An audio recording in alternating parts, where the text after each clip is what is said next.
Thanks, Catherine. Well, joining me here today on your Wednesday morning is Dave DelGolyer from Steuben Explore, here to talk all about the Days of Incandescence. Dave, this sounds like an action-packed weekend. I'm so excited to hear all about it. Tell us, when does it start? So it starts Thursday, October 26th, and runs through Saturday. So it is 3 days jam-packed with lots of activities and events. It kicks off really at the last farmers market of the season in Corning. It's a themed farmers market, so you'll see vendors dressed in costumes from like the 1880s, because it's kind of that Victorian era that we're trying to replicate.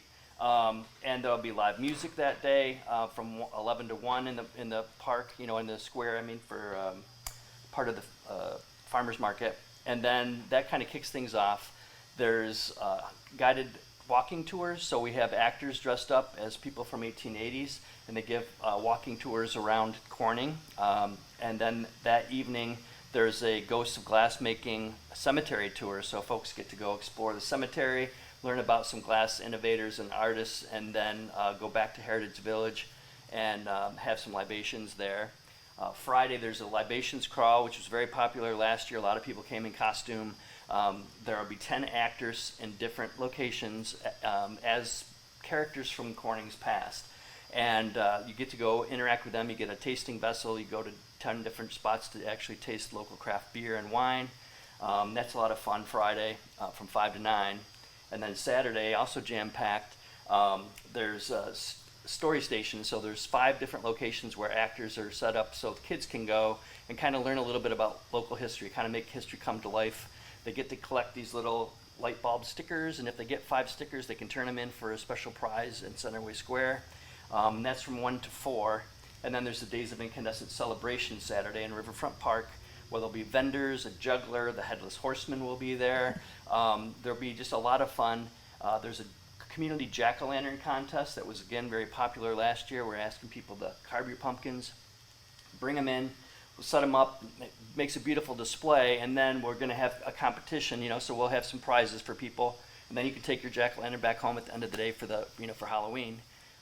And then the last thing happening that day is a special ghost hunt at Heritage Village. It's 3 hours long, and it's behind the scenes, so you get to go to places in the museum complex that you don't normally get to go. So it's a lot happening, 3 days, but we're hoping to, transport people, like I said, back to 1880s. Oh, absolutely. If you take a look at your screen here, it definitely brings you back to that 19th century feeling. I'm curious to know, for anyone who is interested on learning more on how to get information on these events, where should they go to?